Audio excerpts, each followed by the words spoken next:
Assalamualaikum anak-anak. Kembali lagi bertemu Bu Ayu di sini. Nah, dalam video kali ini kita akan belajar tentang dongeng. Sebelum kita ke materi, Bu Ayu akan menyampaikan tujuan pembelajaran kali ini. Nah, yang pertama, siswa mampu menguraikan pesan yang terkandung dalam dongeng, baik dalam bentuk tulisan maupun lisan. Yang kedua, siswa mampu mempraktikkan pesan moral yang terkandung dalam sebuah cerita dongeng.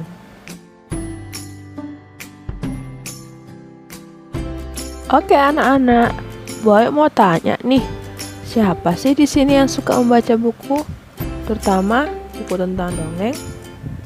Atau siapa di sini yang suka diceritakan dongeng oleh ayah bundanya sebelum tidur? Wah, ternyata masih banyak ya yang suka dongeng termasuk Bu Ayu. Bu Ayu juga suka banget dongeng. Nah, di sini Bu Guru akan menjelaskan apa itu dongeng. Pengertian dongeng sangat banyak ya anak-anak. Menurut KBBI, Kamus Besar Bahasa Indonesia, dongeng adalah cerita yang tidak benar-benar terjadi. Sedangkan dari pengertian lain, dongeng adalah bentuk sastra lama yang bercerita tentang kejadian luar biasa dan bersifat fiksi atau tidak nyata dan penuh hayalan. Dongeng juga mempunyai fungsi ya anak-anak. Yang pertama, menyampaikan pesan moral atau pesan mendidik untuk pembacanya. Yang kedua, sebagai hiburan bagi pembacanya. Oke, lanjut kita ke ciri-ciri dongeng. Dongeng yang pertama mempunyai ciri-ciri yaitu dongeng diceritakan dengan alur yang sederhana. Yang kedua, karakter tokohnya tidak diceritakan secara rinci. Dan yang terakhir, ceritanya singkat dan bergerak cepat. Oke anak-anak, yang terpenting dalam cerita dongeng tersebut adalah unsur intrinsik. Nah, unsur intrinsik ini adalah unsur-unsur yang terdapat dalam sebuah cerita dongeng.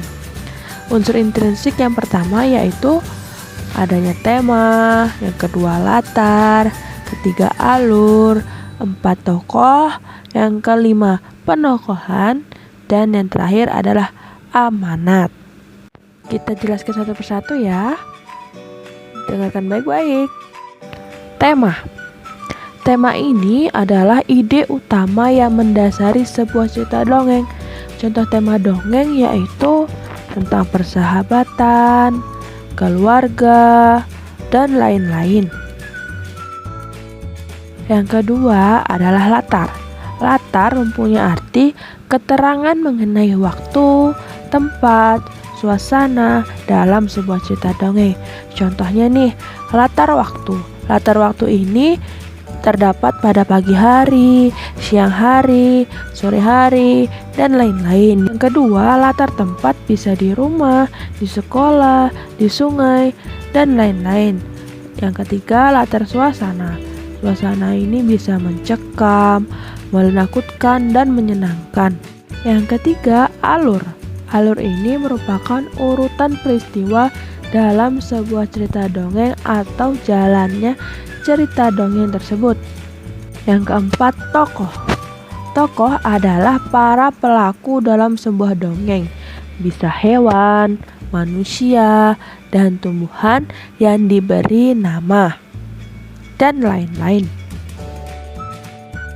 Yang kelima, ada penokohan. Penokohan ini adalah karakter atau watak tokoh dalam sebuah dongeng. Tokoh-tokoh tersebut memiliki watak yang berbeda-beda ya anak-anak. Berdasarkan watak tokoh dibagi menjadi dua, yaitu yang pertama, tokoh protagonis. Tokoh protagonis ini adalah tokoh yang secara umum memiliki sifat yang baik dalam sebuah cerita. Sedangkan tokoh antagonis yaitu tokoh yang memiliki sifat jahat dalam sebuah cerita dongeng.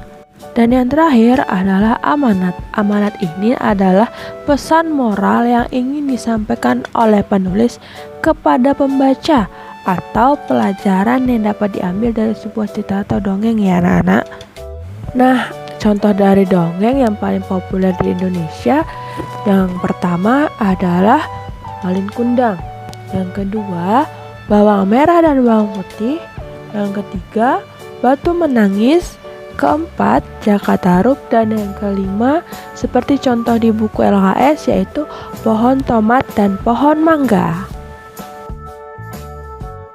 Nah, di sini bisa kita simpulkan, setiap dongeng memiliki pesan moral yang baik dan dapat kita teladani, serta kita praktikkan dalam kehidupan sehari-hari ya.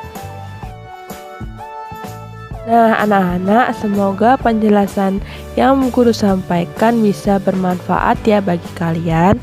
Tetap jaga kesehatan, tetap semangat, tetap belajar. Mohon maaf apabila ada salah-salah kata dalam video kali ini. Bu Guru akhiri. Wassalamualaikum warahmatullahi wabarakatuh. Sampai ketemu lagi di video selanjutnya. Bye-bye.